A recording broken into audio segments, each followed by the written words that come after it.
All right, it's RPG with DBJ. We're still continuing our world building with Dungeons and Dragons classes, and this one is the Paladin. Um, as usual, we don't really write too many notes down, if at all. We just come up with some ideas on the fly and create a world that hopefully, we'd love to adventure in, have people play in, and basically just world building in and of itself. But I have with me a co-host helping me out in this strange and wild endeavor. Please, Vince, introduce yourself. Hello, I'm Vincent Shine. I joined DBJ for this little project as often as I can. I'm also a writer. I hope to join Critical Hit Publishing, and as same as BBJ. And I like to build stuff and I like to brainstorm, so I'm here. By the way, you complain all the time that we don't make notes. We could just open a Google Docs and write our notes down while we do it, or let someone else write it down. Yeah, we're not going to do that. Okay. I joke. Yes, it would make much more sense, but I'm a seat of the pants kind of guy anyway, especially when it comes to this, because I can see myself going down a rabbit hole. Yeah, I thank you, but nah, we don't. We're already halfway through, man. By the time we get the wizard, it'd be like, oh wow, we got 85 pages of notes. I would start a new one for each class. I mean, hell, dude. I mean, we just start talking for an hour, and we've already come up with a ton of ideas for, the first 5 classes or first 6 classes or something. So we had 6 classes right now. Right, given 5 hours a piece on each class, with just notes. Oh man! So all right, I think at a certain point you would run out of ideas, at least interesting ideas.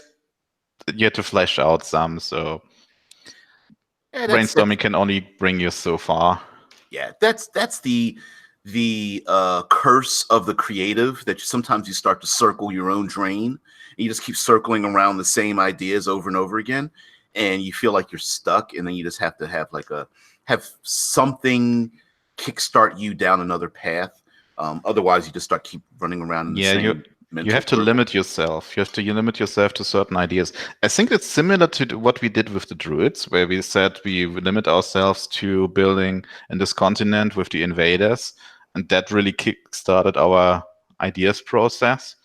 Yeah. So, sometimes they have their own limitations. So, similar to what we talked about with the monk yesterday, how the East Asian flavor has always been part of that class, and that the culture of that class, and really we didn't really go too far away from it, because it's kind of fighting against something that's trying to be what it is, but at the same time, that's also a limitation, and then being creative in that limitation is actually beneficial. But limitations breed creativity. Yes, it does. So here we have paladins, and the paladin itself has a lot of baggage, both within the game world and then outside of it, especially outside of it. From its origins of only being lawful good to the constant fights between players versus players, playing a paladin in a group with people who aren't lawful good and doing evil acts. I think the paladin has the worst reputation of all classes in D&D. Yeah. Maybe next to the bard for a certain specific kind of people, but the paladin is always the most annoying one, because you always have the people who don't really understand how to play lawful good properly, and they're also always dubbed lawful stupid or whatever. Right. And then of course you have backseat drivers.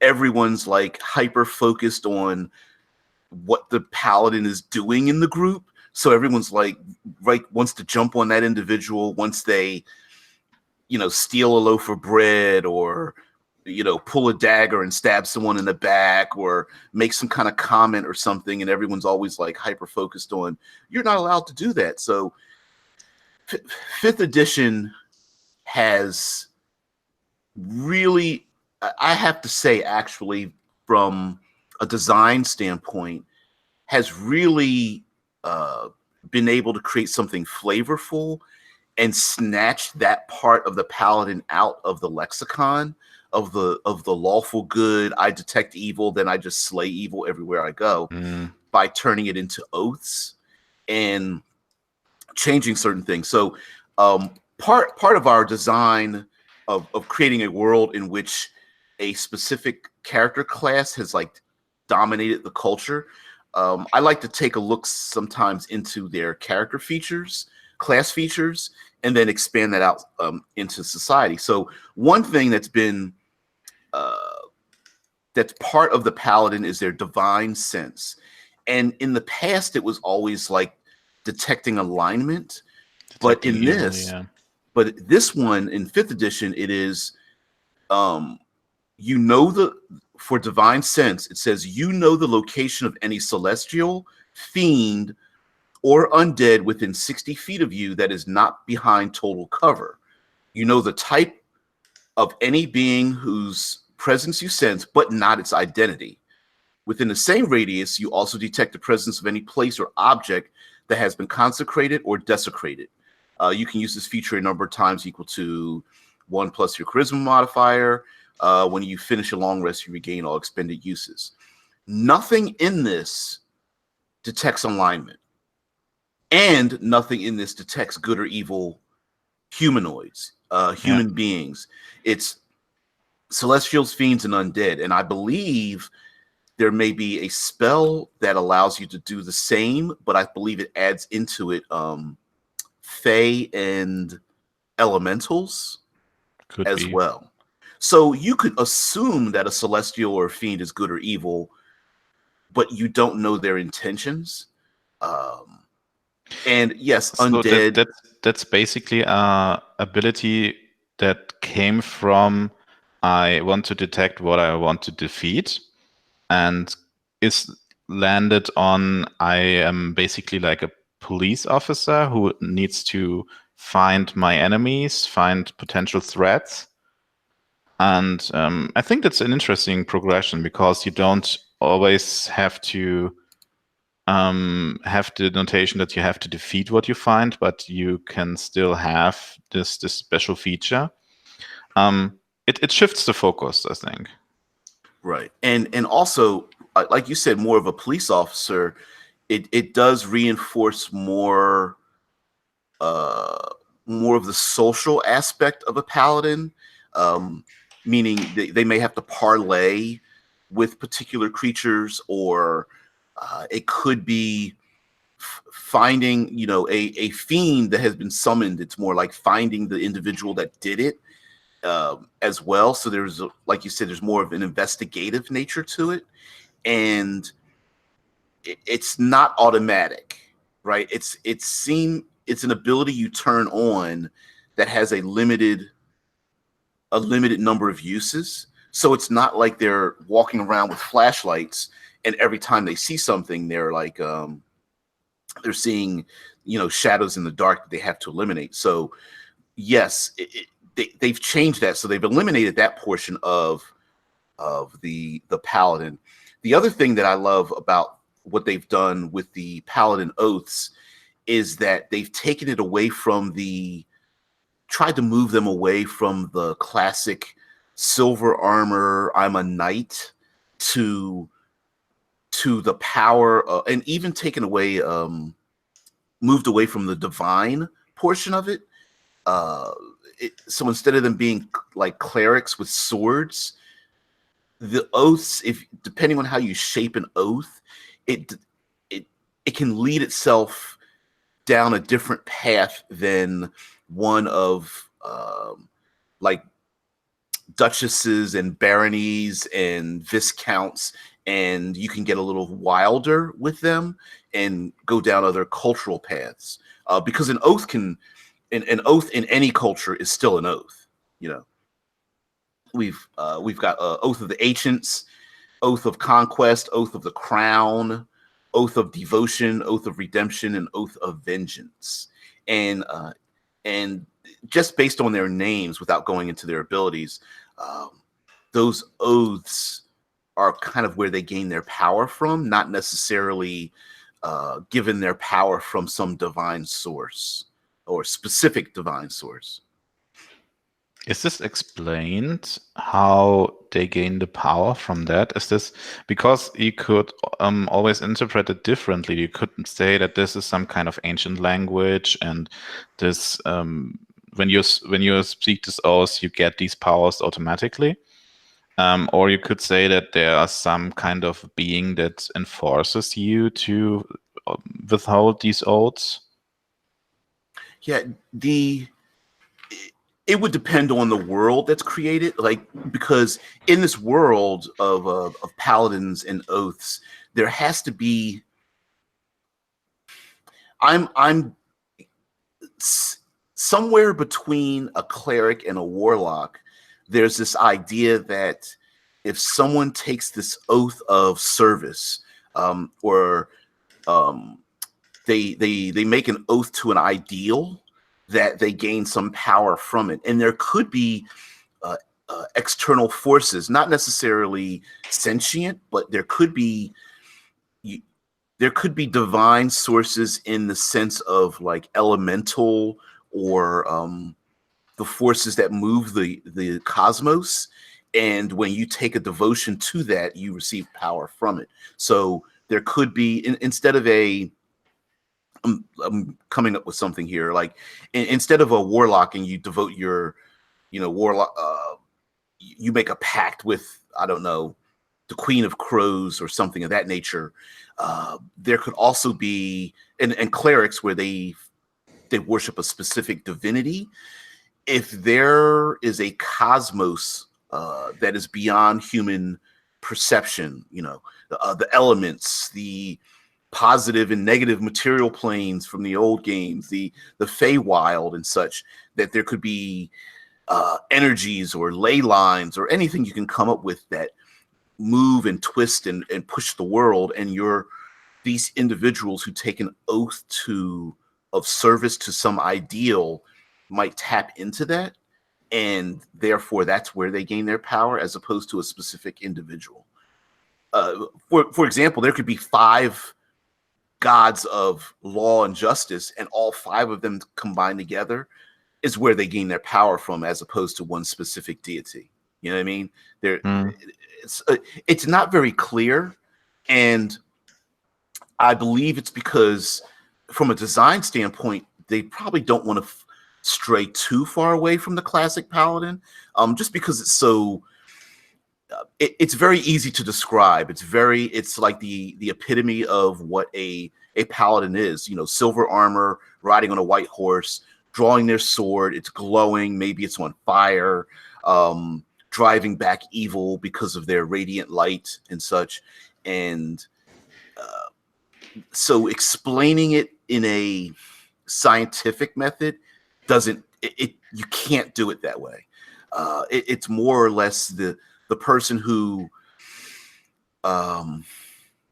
it's like reading a book or watching a movie or reading a graphic novel where someone has committed themselves to an act, and there's nothing you can stop them.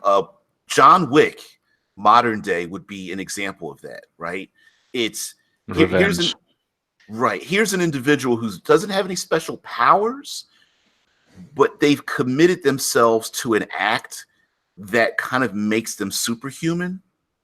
And the people around them who know that they've committed themselves to this are like, whoa, like that's not, step back. This person, said they're going to do this particular thing, and they did it. And in our own life, we have people who've committed themselves to living a particular lifestyle and foregone, with most notably, like people who foregone modern society, stick out the most just because it's a very visual thing. But there are many people who are like, there's a mountain, I'm going to climb to the top, and I really don't care what you say or do about it. I'm going to constantly climb to the top of that mountain. You know, there's people who are like, I'm going to dive as deep as the ocean is, and I'm not going to stop myself. And some of those people.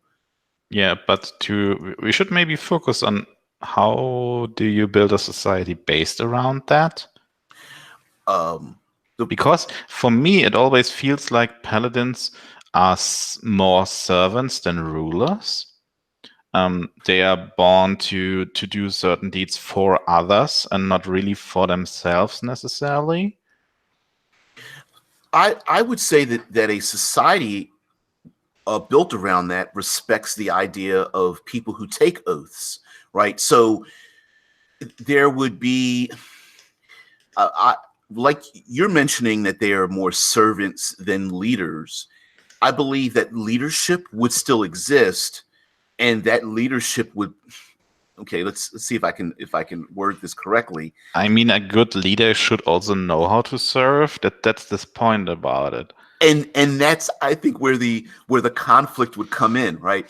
A leader who serves the servants would probably excel in this world. So a king that respects and supports his the knights or the samurai or what have you that serve him would have great influence in the world, right? A king that honors his own knights. The problem comes in when that king gives instructions to these individuals, and do those individuals either follow those ideals blindly, or do they rebel against the king in the first place? And yeah, that's where the problem with the samurai, because you always compare samurai and knights. But to be honest, there's a huge difference, because the samurai was only sworn to their leader. And if the leader said, pillage this village and kill everyone, they had to kill the children, they had to kill the women, they had to kill everyone. Correct. And that's where the story and the story that's turned into basically a myth at this point, the 47 Ronin, right? Hey, I'm your leader, I'm your daimyo, I'm telling you to go, like you said, burn these villages, kill these individuals, the women and children. And you had the ones that said, that's not right. We also took an oath to not just serve the king, but to serve the land and the people in it. So they rebelled, and in their rebellion, they gave up their lives at the end, right? We've got to kill the king, but we're also dishonoring ourselves and our samurai lineage. So we're going to kill ourselves. Now, but in the context of Dungeons and Dragons, it makes perfect sense. An oath, it's still an oath, right? Paladin, I think the problem is the language, because the term paladin has always been the title of that class, as opposed to oath takers.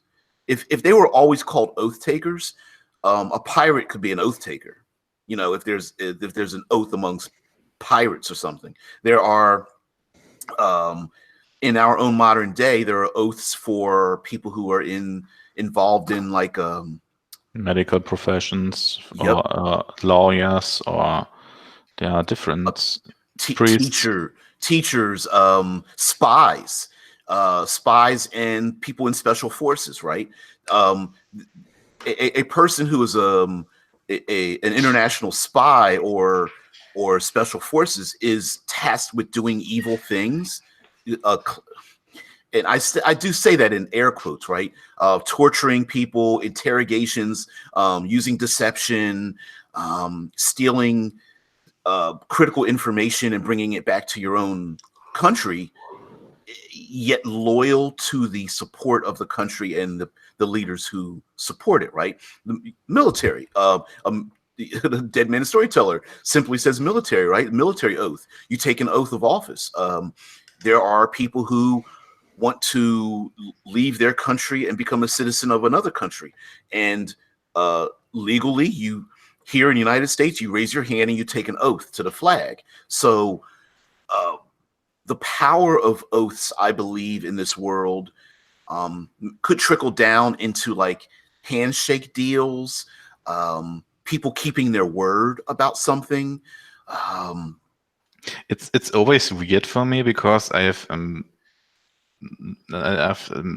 tried to think about oaths for a while, and as I already told, I'm not sure that I told us already, but in the Bible there is a bias against oath at a certain point, because when you know that you could still lie, then oath is worth nothing. If you are a person who's prone to lying, then why should you take an oath? Because just because you take an oath doesn't mean you keep it. That's always a weird thing to me, because if there's, in a fantasy world, you can always say there is something that forces you to keep that oath, but in reality, it's always a bit more ambivalent. So you always can break the oath. There's nothing that would happen if you did, aside from maybe legal reasons, if you break an oath that has legal bindings. And in a fantasy world, if you use an oath as a source of power, then you have to find a way around that to be a certain degree. So why you basically have to determine something that your character is defined by for the rest of his life, even though he doesn't know what will happen for the rest of his life. Well, there has never been a codified method of describing what happens when you break an oath, other than the 0 to 60 thing that everyone does. It's like, oh, you broke your oath, or you broke your tenets, you have no more powers, right? Yeah. And there hasn't been any middle ground in that, which I there would absolutely positively be some kind of middle ground. People who atone for their oaths, or we have real world examples of people taking their oaths again. People who feel that they should atone for somehow breaking an oath. And like, for example, in the military, you take an oath of service. Sometimes people, rightly or wrongly, maybe it's self-imposed, or other people perceive you as breaking your vows of some sort, and so there's certain punishment, whether that punishment could be extra exercise, or being demoted, or being given the forced to do the worst service in the military, whether it's like cleaning out latrines or something, volunteering for suicide missions. Those kinds of atonements could exist in this world, and especially if taking an oath gives you a visual example of what an oath can do for you. I think that could change people's minds, instead of everyone just going rolling their eyes and going, well, they're just giving, it's just lip service. When someone draws a sword and it glows with radiant energy, and they're able to slay undead using that, I think even if someone retracts their oath or breaks their oath, the population around them would still presume them, at least temporarily, to still be that oath keeper, and honor them until someone finds out that they. I think it would be shocking for people to know that someone broke their oath. I would relate it to popular, what we have today. People that are in the people in public eye, actors, singers, artists of all types. When people are even politicians, when people are surprised about finding something secret in their background, a religious leader, and you find out that they were involved in some kind of a sex trafficking or something, you know what I mean? A popular internet, superstar that commits some kind of foul act, and everyone is surprised by it. Before the information comes out about some kind of criminal act or embarrassing thing they've done, most people presume them to be of them holding themselves to a higher standard And in this world, though, those could be what they consider in this world to be an oath, and Yeah. everyone presumes them. Hey, they've taken an oath of service to the king. So no one assumes that they're going to do anything other than what the king orders them to do. And if the king says don't invade the neighboring land, everyone just assumes that, okay, well, guess what the king said, the knight's going to follow suit. I also have an other idea. Okay. There's an anime called Hunter x Hunter or Hunter x Hunter, where the power system is based around the idea of limitations. So your abilities get stronger the more limitations you put on them yourselves. So, for example, one of the characters is super powerful, but he can use a lot of his powers only on a certain group of enemies, on a certain organization. That's a limitation he put on himself, and if he breaks this limitation, he will die immediately. And that's why his abilities get so strong so fast. And I like the idea of just putting limitations on yourself, maybe increasing your power or giving you certain powers in the world, that because you limit yourself to doing only certain actions, that the other actions are becoming more meaningful. I would say that is what a paladin is, right? They have consciously taken the steps to limit their behavior, and then in return for that, they're gaining these other benefits for doing so, right? And in essence, they're losing out on some of the social aspects of it, maybe because of their oath.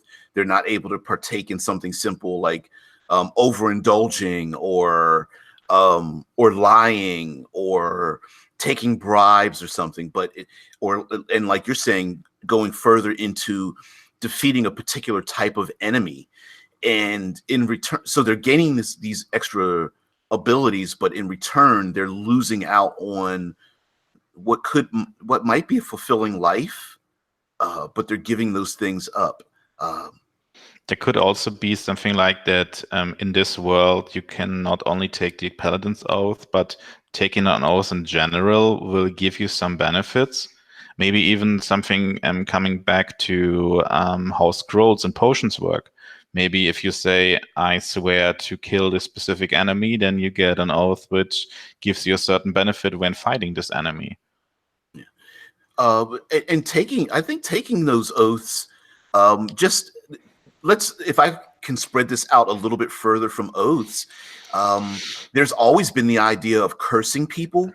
So, someone is about to die or be executed, or someone's families, is being killed or whatever, and the last surviving person, says, I cast a curse on you and your family for doing these horrific things. And in the past, many people took that as fact, right? Like, and so in this world, who's to say that these oaths aren't very public as well? I'm sure there would be lots of pomp and circumstance when someone finally takes an oath. So not only are you bound by the words that you say, but by the public that sees you take these oaths of office or oaths of service or healing or whatnot.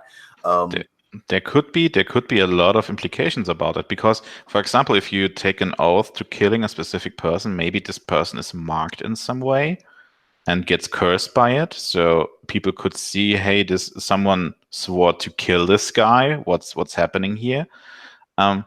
I like really the implication of this, because you could make a world where something like words of power are basically what fuels the society. There are these word of sleep and word of death and whatever, these specific spells, and maybe the society is based around that. There is even in D&D 3.5 a specific class for that called the True Speaker, which can speak this old ancient language which the gods used to create the world. And they could maybe use these things as a backdrop. Maybe the leaders have to take an oath of leadership, or an oath of kingship, and that changes them, and it changes the world around them. I like the idea of words of power, and that of course could while the paladin class may be the most numerous, I could see that flowing into the other class types as well. That instead of classic magic, maybe everything is words of power. And in order to take an oath of office or oath of service, whether it's in a medical field or whether you're a person who designs, architecture, what have you, that the minute you commit yourself to something, you gain that power. And maybe there's for right or wrong, there could be a little bit of a respect and fear of those who use these words of power, these oaths that grant them these abilities. And the average person, will just shake their head like, I would never, commit myself to doing these things, because again, they've kind of placed upon themselves a limitation, but they're also gaining a benefit for it. But they're also playing with powers they don't necessarily understand all the time. Yeah. And also limiting their future by committing to the present. An example would be committing to slay an enemy, and then years later, having not been able to defeat that enemy becomes an ally, but you've committed yourself to slaying that enemy, right? And having not known all the details, as time goes on, maybe 3 years passes and you find out that this so-called enemy was forced to, take some of your land to feed their people. And really they weren't evil or trying to slay anyone, but someone in their command was committing these evil acts, and that person's been brought to justice, but you committed yourself to killing their leader, right? So now the population is like, well, wait a minute, we're now allies, and we've even found out who truly committed these evil acts, but you've committed yourself to killing them. What happens then? Are you cast out? Is this person on the other end willing to have a duel with you to solve this situation? Are you released from your oath if you commit, if you kill yourself? Like that, those would be some very, very yeah. I recently read a webcomic called Die for Dice. Okay. And there's a character in this which can manipulate others and make them create oaths for them, basically. And he realized that he's way more powerful than he thought he was, and way more tragic than he was, because he met a person, and the other person said something like, "Make me swear I see you again." And she said, "Okay, you will see me again." And later, a couple of years later, she found out that he died like 3 years ago and continued living as a zombie, and worms eaten out his eyes. Even though he found her again, he couldn't see her, so it wasn't able for him to release his oath still, even though he followed her as undead for years now. And they had basically used a powerful magic to give him back his eyes so he could finally die. Wow.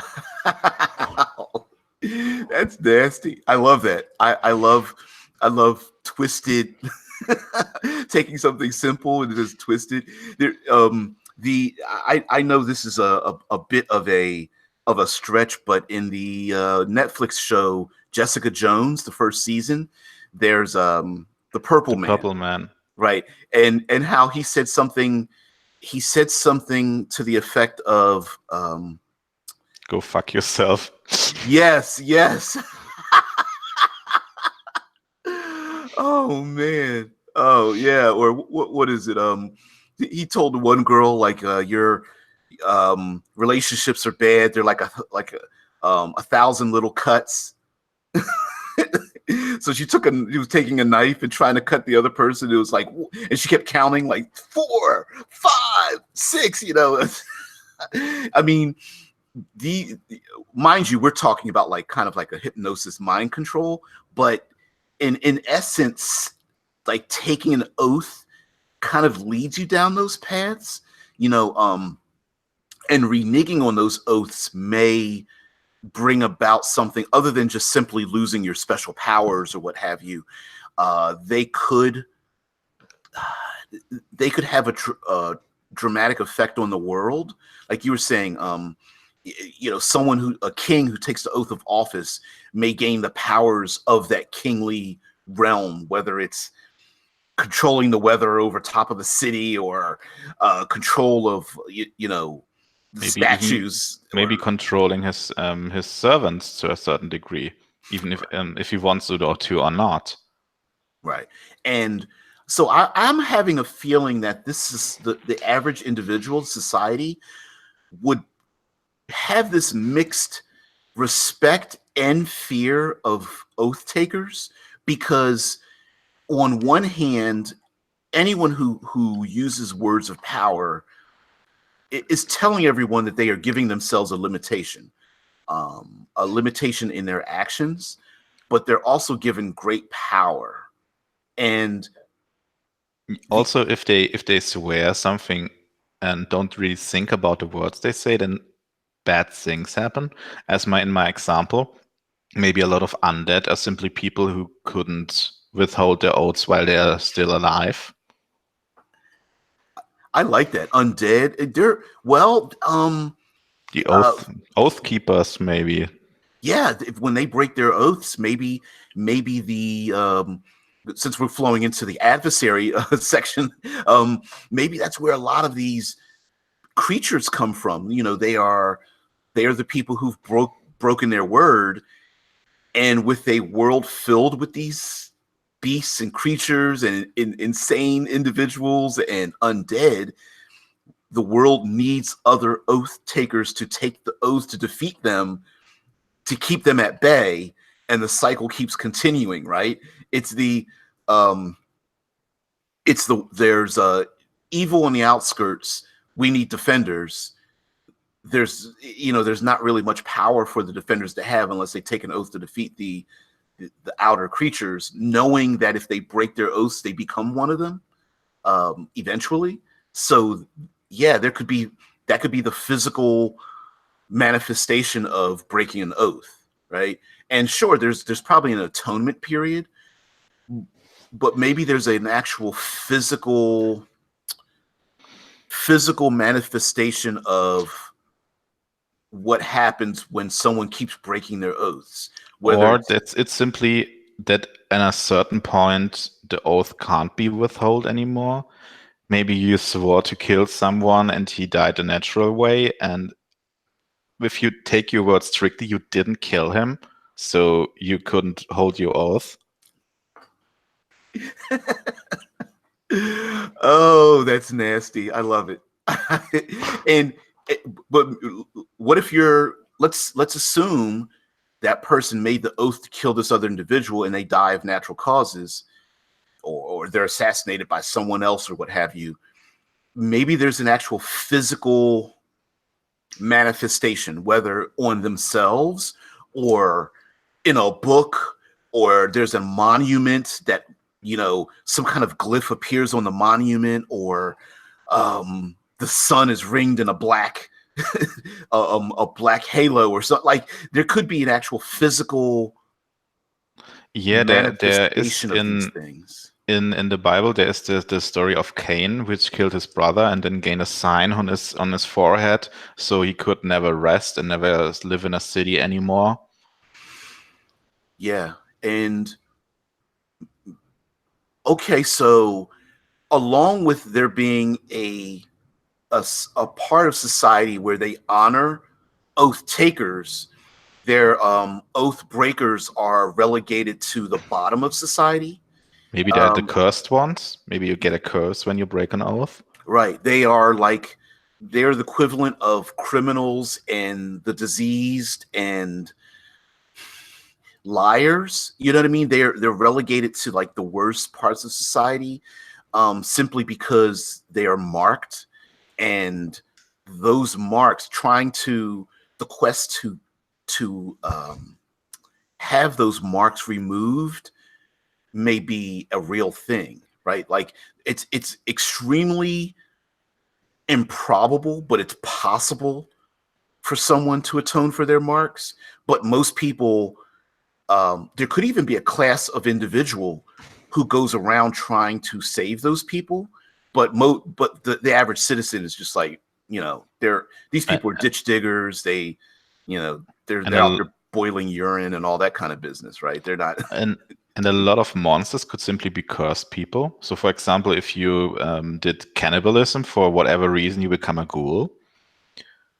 Or if you drink blood, or maybe you do some horrible act, you become a vampire or whatever. So it could be a two-sided sword, that maybe a curse can also give you certain powers, but you're also marked for everyone.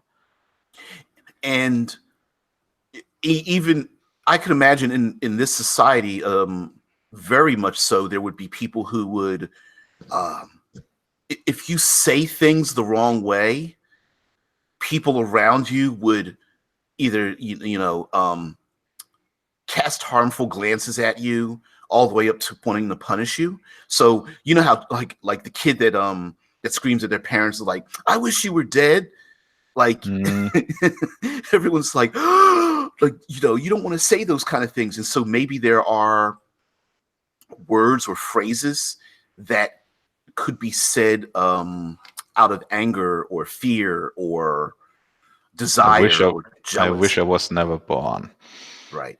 And you you become, or slowly go down those paths. The kid or the person that says they wish they were never born, someone, there may be Maybe priests or counselors that come to them and tell them that they have to, walk the 7 paths and, consume the 16, meals, during the equinox or something, or what have you, to atone for what they've said.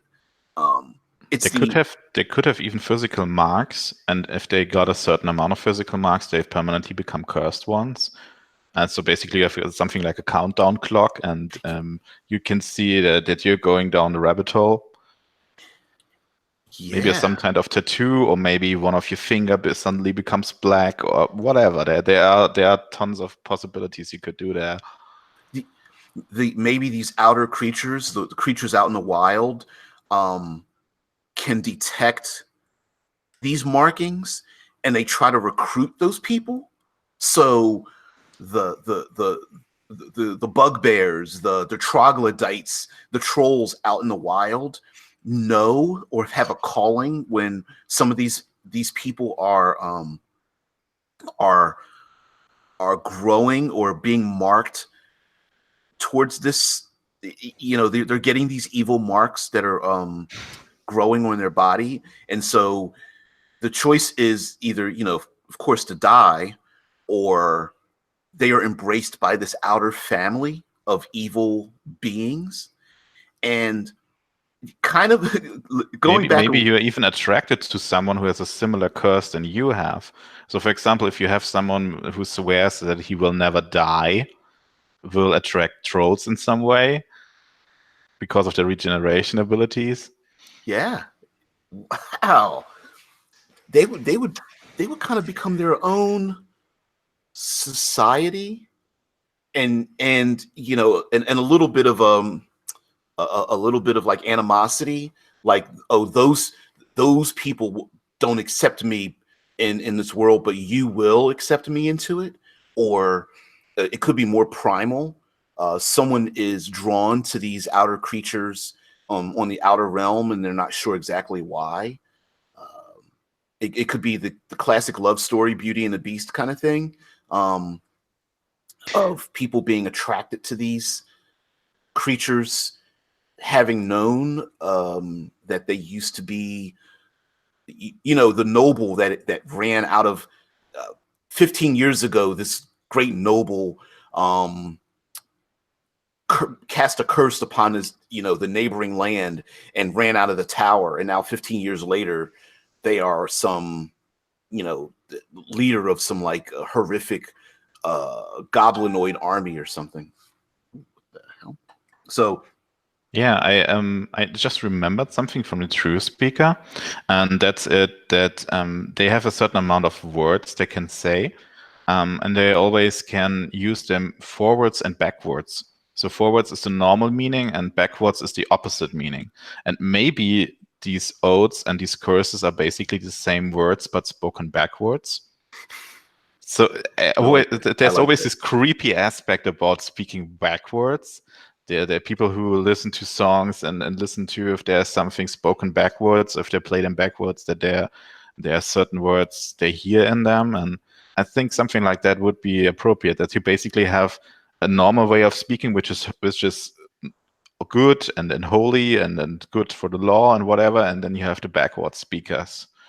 That would be a very unique element to add to a common language, knowing that you could phrase something and then speak it backwards, and maybe someone in the throes of like a fever or a nightmare may speak something backwards, and that could be like an investigation, right? There's a 13-year-old child is having like fever dreams and they're speaking backwards, and the parents are like scared that they will be cursed forever, and so the PCs have to investigate, almost like witch hunters, right? They have to investigate where it's coming from, because this backwards language gives them, the young girl talks about an abandoned cabin that's on the other side of the dark wood, and the PCs go out into the wood to go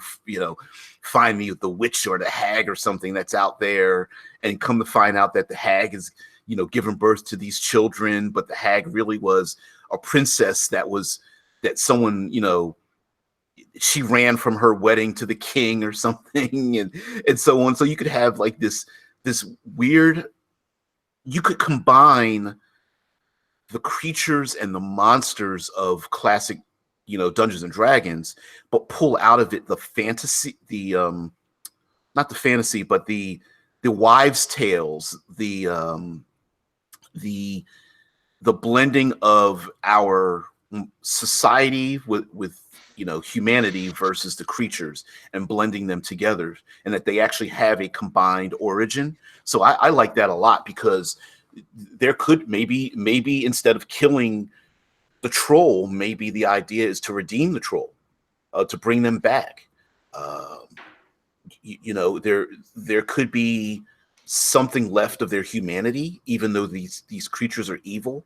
The woman that becomes a harpy, the man that becomes a manticore, all those creatures that have like human faces but monstrous bodies, like sphinxes and such, could be you could beseech them for information, but someone who's obsessed with riddles, and he became a sphinx.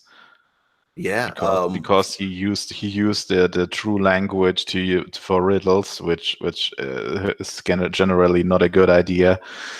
Yeah, the con man that becomes a doppelganger, but could never can take on the shape of anyone else except themselves. And all they want to do is just be themselves again, but they're constantly like, and this just came to mind. Maybe some of these curses and some of these broken oaths, those creatures have a habit that's related to the broken oath. So the liar that can never tell the truth. So when you speak to the creature, they can, you interview them and you ask them, is it dangerous to go down the dark path? And they go, no, it's perfectly safe. They're lying. Yeah, there's an interesting aspect of it. But I'm currently watching a lot of the old Twilight Zone episodes, and there are some episodes where they explore the be careful what you wish for aspect. So, for example, the bookworm who never has time to read, and then suddenly the whole world dies, and he has all the books to read he ever wanted, and then his glasses break. And there's no one to repair it anymore. And something similar to that, maybe you wished for something with an oath, or maybe even wishing in general is a thing with this language, but it's super dangerous, and it can lead you down a curse so fast.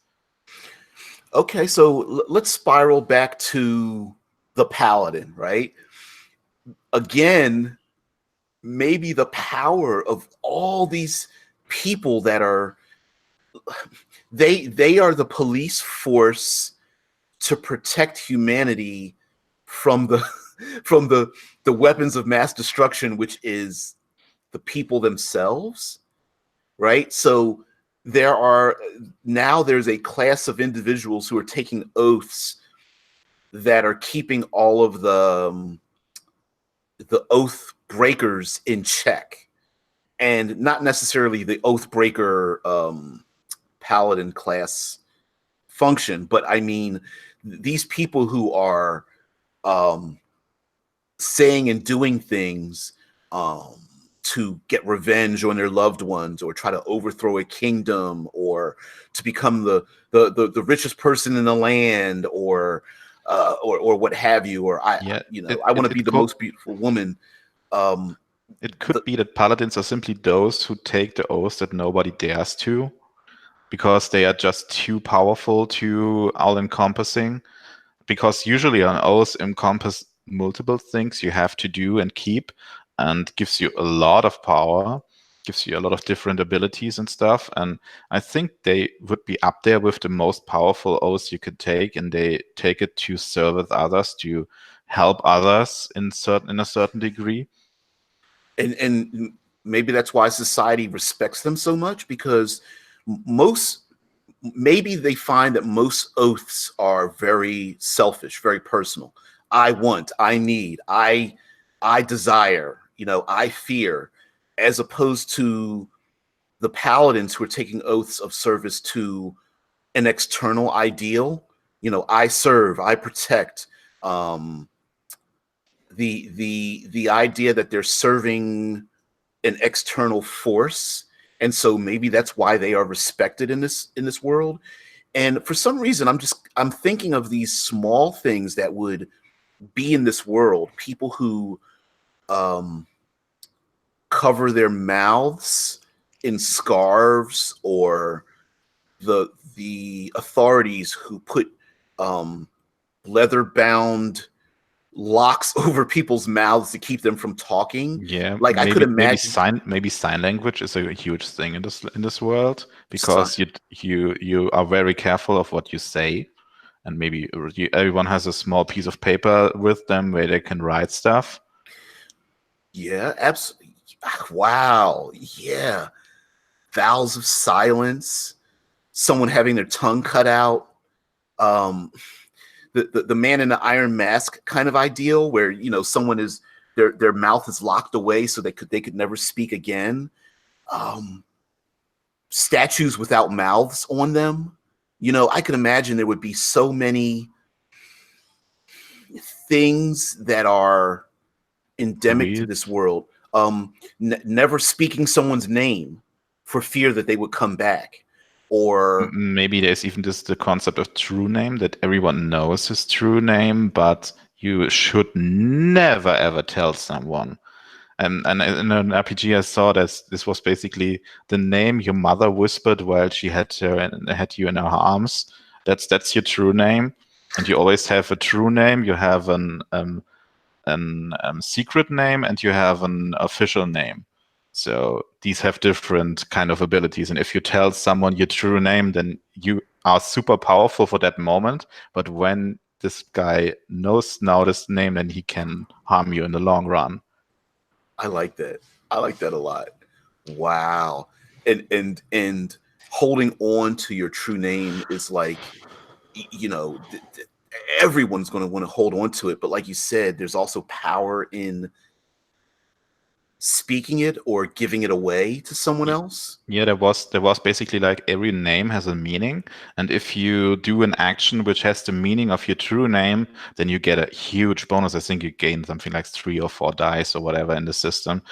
Something that's really, really, really important. So you basically just waited for the moment where you could maybe kill someone and tell him your true name beforehand, so you have a higher chance of killing him.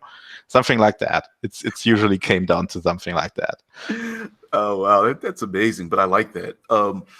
There could even be an well, black market really isn't the way of saying it, but there could be a market of people giving away true names, not necessarily of just individuals, but of like things in and around the world, the names of trees and rivers and mountains Certain and monsters. Maybe if you want to summon something, you need a true name, or you need to find something, you need a true name.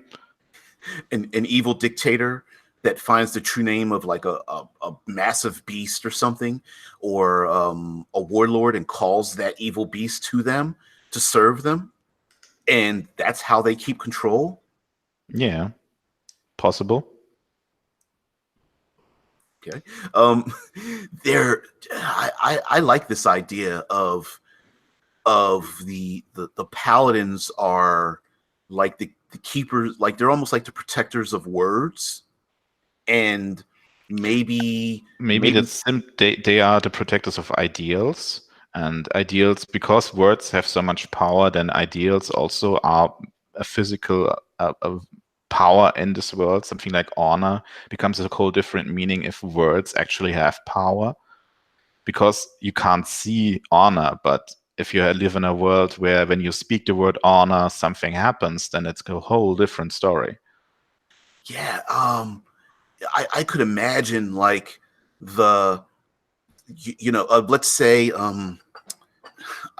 a family is being attacked or something, and criminals are trying to steal what little coin they have, and maybe some of their feed before the winter comes, and the family's like panicked, and these evil bandits have like stabbed the brother, and they've captured the mom or something, and then the dad just stands before them, and the dad like calls out, like, because this language can be spoken backwards. I'm going back to that, like calls out something like, may you and yours be killed by something, or my family will haunt you forever. And like everyone just turns around like, Dad, no. And like he says this thing, and now everybody, the good people, the bad guys, like everyone's like, I can't believe he just did that. And now maybe the family rises from the dead, or the father's words bring something dark out of the outer reaches, and now the paladins have to come in, and there's this like triangle of conflict where the criminals really should be punished, right? But in a way, like, you need to protect them, because the criminals are like, you don't want the criminals to retaliate in their own way. And the good people aren't evil. They just did this thing to protect themselves out of desperation. And so just getting a handle on all of these things could just be what a lot of these adventures are about, where it's not necessarily good versus evil. It's more like it's finding a balance in this world, stabilizing the world. Right. I also remembered in a book series I've read, wizards are stupidly powerful, but the problem is that they, because they are so powerful, the first thing they have to learn is limitations to their spells. Because if they just speak the word of fire, a whole city could go ablaze. So they have to learn how to limit themselves very, very, very carefully, to just burn the thing you actually want to burn instead of everything, or maybe even calling fire from the heavens or whatever. And maybe there's something similar with these words. When you speak certain words which are super duper duper forbidden, then you have to speak a lot of words before them to limit their power. And if someone just doesn't think about it, or maybe knows these words from somewhere, or learns the words from somewhere, then there will be a small catastrophe. Wow. Okay. There and maybe as these paladins are have they've cultivated these words so that they can do things like healing people. What's that spell? Healing word is a spell, right? Mm. They have been able to not just like harness and control these things, as opposed to maybe recruiting young people who have the same abilities, but they don't have the control. They haven't learned the words to control it. And so that could be something as well. Um, There could be secret words simply that you only learn when you learned the specific limitation awards, yeah. like Oh, the real words of power. exactly. There could be, so maybe the words of power are common, but the finessing those words of power are something that people have to learn. And the few that have been able to summon like these words of power, maybe they're being recruited or cloistered away, or in public people don't they only speak in hushed tones or within consecrated locations or something, um soundproof rooms, things. Yeah. Oh, gotta say goodbye. All right, baby. Bye. Love you, babe. All right. So yeah, we've hit we've definitely hit the hour mark here. Okay. Gotta water the cats. Um, Dog's Bollock says winds definitely need limitations. I would say even the weather itself. Maybe this world is. I'm getting the impression that this world is kind of a dark and chaotic place. Um, maybe nature doesn't flow in the manner in which it should. You Night could and day also doesn't come you in a could regular. also argue that these words are the lawful part of this world that would bring order to the chaos. I like that, a cosmology that is that law and order, the lawfulness of the classic lawfulness of the paladin is what keeps the world in check. It's what makes the seasons turn, the stars in the sky, the sunrise, and those kind of things. And enough words spoken would prevent that. So you could literally have an army amassing, and they have the people in this other realm are speaking words that prevent the sun from rising, and the paladins are going there to keep, the words that they speak are literally pushing the sun lower and lower into the horizon, and if they don't stop it, the sun won't rise again. um I mean, you could really play with the idea of the world, the cosmology being affected by what people say and do. Rivers that run backwards, uh once verdant fields that just turn fallow in within months, days, hours, or something. Volcanoes that erupt because someone had said so. And it may not literally be simply one person saying it, but it could be the harnessing of a population or something. Mm. That basically the humanity civilization has a huge amount of power, but they don't necessarily know how to use them properly, and you have to regulate them regularly to keep them in check. Right. Um, yeah, the Dog's Box talks about the Prince of Air, and air is the strongest force of magic, but I wouldn't limit it because we're really trying to just like create a setting in which the paladin takes the forefront. So I would absolutely agree that there would be those strong forces. I wouldn't limit it to only that. Simply, I think it would behoove us not to cut ourselves off from having plenty of adversaries in this world. But I would say that it would be very interesting to have a world in which I don't know. Tuesday there was like a big thick forest, and Wednesday there isn't one anymore, or the trees come alive, or the very nature of the land changes, as well as even even people's mentality, right? You know, they start acting out with madness or something. So yeah, but we've passed the hour mark here with Paladins. Little, I think we started off a little slower in this one, Vince, but I still think we created. I still think we were able to pull out of it something that would, it would need some finessing in to specify it down a you little have bit. to define a lot of things because it's a very lawful concept in itself. Right. So you have to define specifically what happens when you take an oath, what kind would happen, and you have to basically make a whole mechanic around that to make this work. But I think it has potential. Yeah, and like you said, I think some definitions and also bringing it back around to like celestials and fiends. They were always known as being the epitome of the alignment spectrum. You know, lawful evil creatures came from the 9 hells because they literally are the embodiment of those. So I like the idea of like combining the earthly plane, and it is literally affected by the alignment of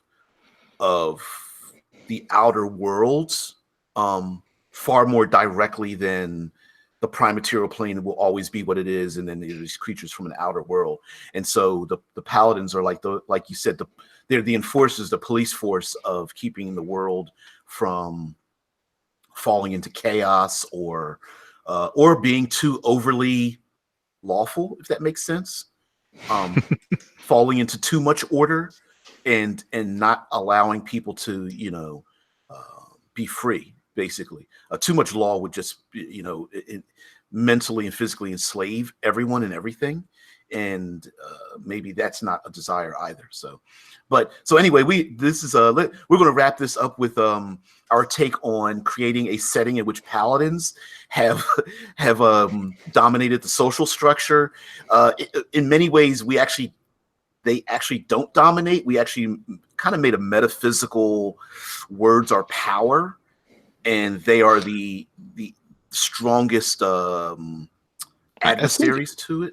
I think they are the most important force because they regulate the power of the others. So right. it still fits, I think. Yep. And I think the other character classes would just help them in their endeavors. Just as we've made with the other settings, I think they would be fewer other character classes, but they would be just as important in keeping